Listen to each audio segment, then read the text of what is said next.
afternoon, and it's about 24 hours after the Volvo turbo broke, and I'm now going to drive it down the workshop and hope it stays in one piece, and swap it for the new one. So I record a bit of this footage because, well, hopefully you might hear some god-awful knackered turbo sounds. If not, you probably won't even see this bit because I ain't going to show it you unless it sounds good enough. Turbo don't sound any different to usual at idle, and it's not smoking, so it should last me the journey there. Sounds like a fucking ghost train. So you put any throttlers, woo! I got a Ric Flair car.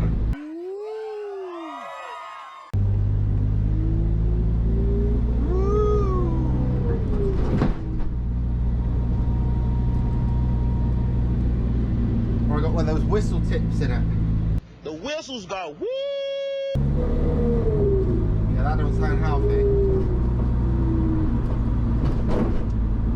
Definitely sounds like fucking whistle tips. When you want to woo woo, it's that woo woo. You know what I'm saying? Ric Flair. Woo! It's more than a ghost train now. A very light throttle, it sounds like a ghost train. Any more, it sounds actual broke. Bloody hell. Whistle tip go woo! That's like an alarm clock. Woo woo! Well, the car made it to the workshop. Turbo screaming the place down, but it made it.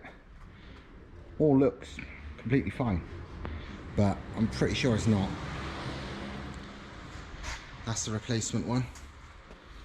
Exactly the same.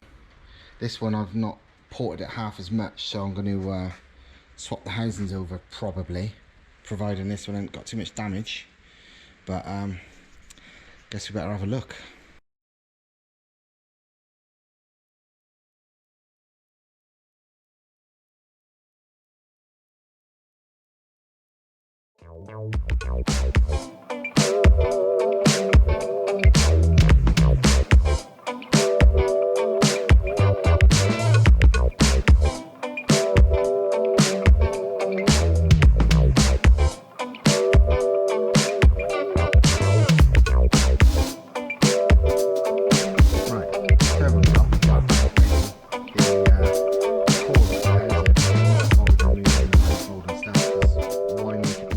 Myself when I don't have to.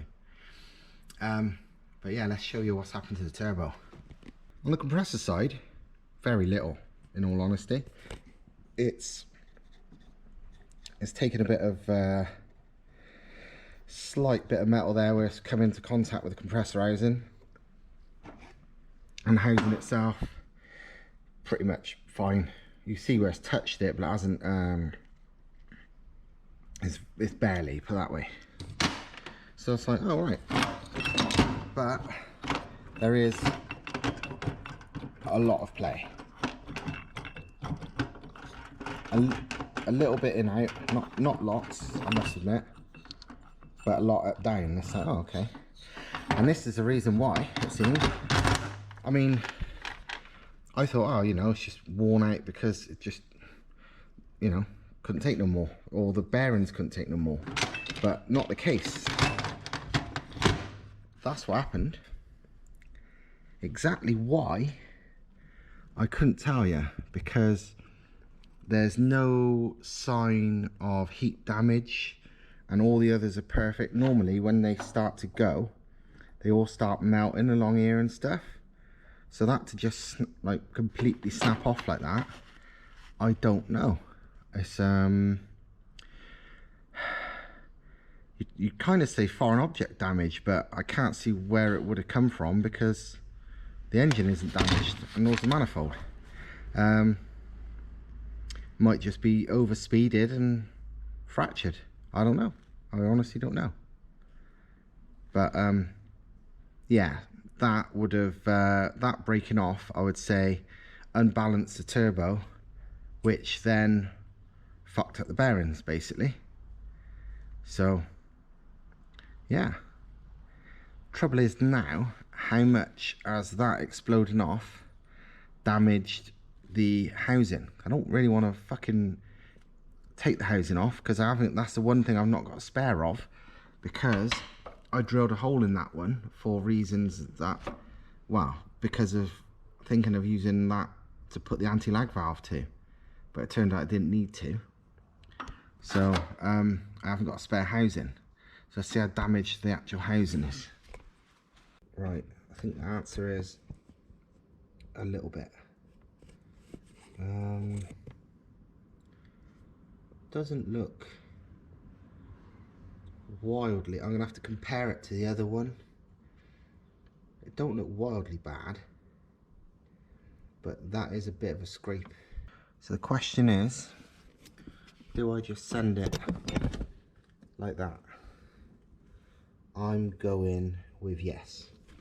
I'm going to get the die grinder or something, make that smooth, and fuck it, send it. The worst it would do is make it laggier, but not by much, in all honesty. You know, there's more turbine flow, and to be honest, the thing this is probably lacking is turbine flow, so I don't think it'd do it any harm.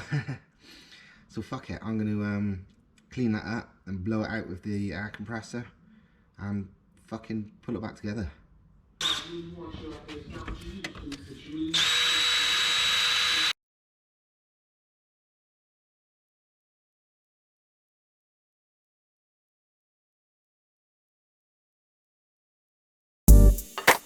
Not even took off probably a millimetre, next to nothing. That was honing really, in terrorising form. So yeah, I'll be fine, fuck it, I can't be bothered. Well, I got no choice. I could either buy a new turbo and wait a couple of days, and I'm not doing that, or I do this, which I'm sure is perfectly fine because I don't give a fuck, and send it.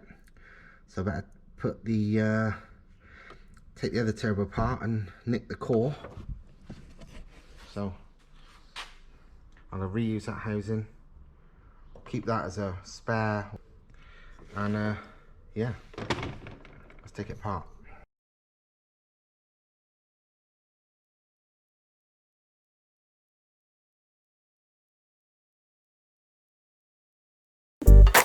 Right, the new used, although it almost looks barely used. Turbo cooled off. It's got no play. It looks pretty mint. Still got the paint marks on it from when it was balanced when new. All I know is this one, this core looks pretty fresh, used for sure, but kind of better nick than the old one. Got no play. How long it lasts, fuck knows. These things are like, wow, I think they're 80 quid, 90 quid. They're less than £100 on eBay. Just fucking nothing. And when I don't even have to remove the whole turbo to fit a new one, I'm kind of not massively against them, because it clearly fucking moves. They come with a oil restrictor as standard. Look, don't know how big that is, a couple of mil by looks of it. So fuck it, I'm sending it. So yeah, just got to find some new gaskets. I've got loads, I think, so I'll be alright. And finish putting it back together. But yeah, look, spins fine, all good. So yeah, I do. See how long this one lasts, eh? I think even if it does break, I'll just buy a brand new, well, I'm going to buy a brand new one as a spare anyway, because I take it to drift days as part of my fucking spares package. Because to be honest, if I was rushing, I could probably do all this in an hour or so, and it'd be a lot better than having a broken turbo and, you know, losing the rest of the drift day. I could just change the turbo in the pits and carry on. So that's what makes me worried about fitting anything else, because people are like, oh, why aren't you fitted a bigger turbo? Because I've got like a GT35 I could put on this. It fits to the standard manifold and all sorts of stuff, like genuine Garrett one. But if that shits itself, that's like a fucking best part of £1,000. You know, if this shits itself, it's not even £100. So I can keep a spare of this, and if it breaks, I don't care. If a Garrett shits itself, I cry, because it's mega money. I can't carry a spare. Fucking hell, I can't afford a replacement, never mind a spare. That's why I like buying, you know, that's why I generally use Holset turbos, because they're not Garrett money. They're obviously a lot more than Chinese money. You're talking 500 quid, 450 quid, you know, somewhere in that ballpark. But they're strong as fuck. So they last a long time, which makes the 500 quid, 450 quid good value. Whereas I see Garrett's fucking dying real quick. And yeah, they're good, but they're not the most durable things in the world. So yeah, that's my reasoning for why I'm not at all fussed about running more of these, because I think the performance is pretty proven now. I'll check it on the dyno later this week if I finish putting this back together and all as well. So yeah, let's carry on. It runs again. That's took me, I don't know, a couple hours. I'd do it in way less time if I wasn't sort of stopping and filming shit and turning my music on and off and fucking about. But yeah, all good, no leaks, no problems. So yeah, I can only presume the turbo's not knackered. I mean, I don't know for sure until I drive it. But it's all running great. So yeah.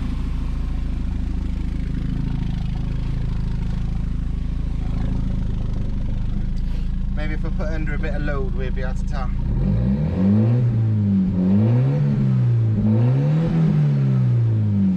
Yeah, that's fine. I'd have heard whining by now.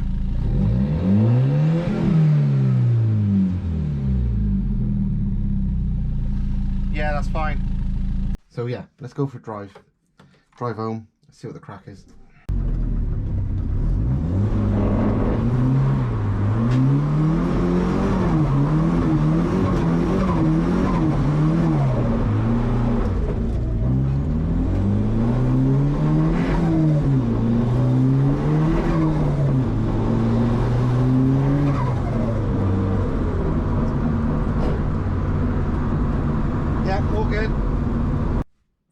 Great success. Fit the new turbo easily, well, the new core. I kept all the housings, and the new one performs, well, at least as well as the old one, maybe better. I'm not sure, but I reckon the next thing I need to do is check it on the dyno. So let's see what numbers it makes, because it feels fast, but fuck knows. Let's have a look. The next day.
Mark's RX7.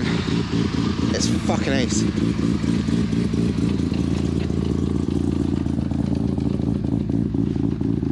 Half bridge, blah blah blah.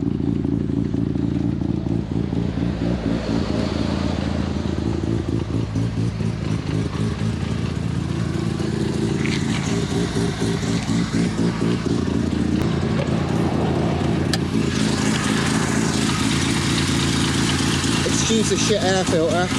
Bigger one is about to go on it. That's a Holset HX50 with 25cm housing. 4-inch turbo back exhaust.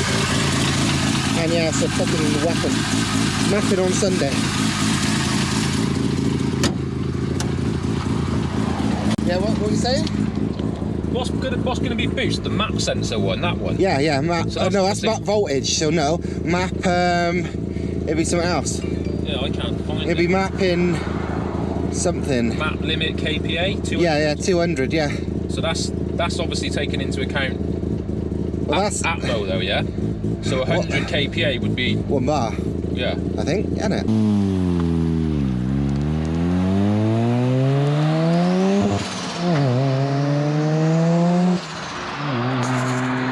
Well, that's good and bad news. Mostly good, but for some reason the new turbo, exactly why I don't know, because it's the same fucking spec. Maybe the more, because I did more porting to the inlet. Maybe I don't know. Maybe slightly more clearance because of the more porting I had to do to smooth it out on the turbo housing has really helped. But I don't know. It's faster now. So much so, it's leaning out at the top end, so I'm going to have to turn the fuel pressure back up. It's now going to like low 12s at high revs, whereas before it was sort of mid 11s at best. And also it's blowing through the clutch a lot more. Before it was only happening if I rolled into it in 5th. Now if I roll into it in 4th, it slips as well. 3rd and 4th will hold as long as I'm beyond like the torque peak already. Low down torque is what kills clutches, not power. So if I start in 3rd at relatively high revs, it holds, and then I change up at high revs in 3rd, so I'm at fairly high revs in 4th beyond peak torque, you know, and it doesn't slip then, and it's fucking fast, like faster than last time. It's fast before. I really need to time it with like the proper timing gear I've got. I just didn't have it with me today. I might be able to do some calculations on the speedo if the camera picked it up, but I don't know. But yeah, it's really good. It's just, I'm gonna have to have a new clutch now. I'm not gonna be able to dyno it until I get a new clutch in it, because obviously the dyno loads it up from 4th gear, relatively low revs.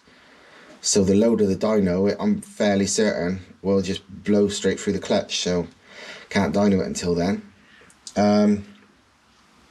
But it looks really fucking promising.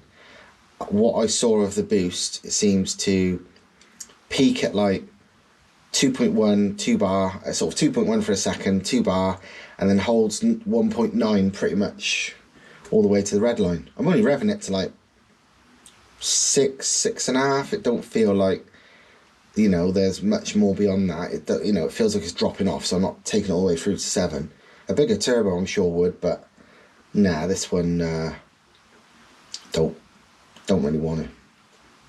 It's only relatively small turbo.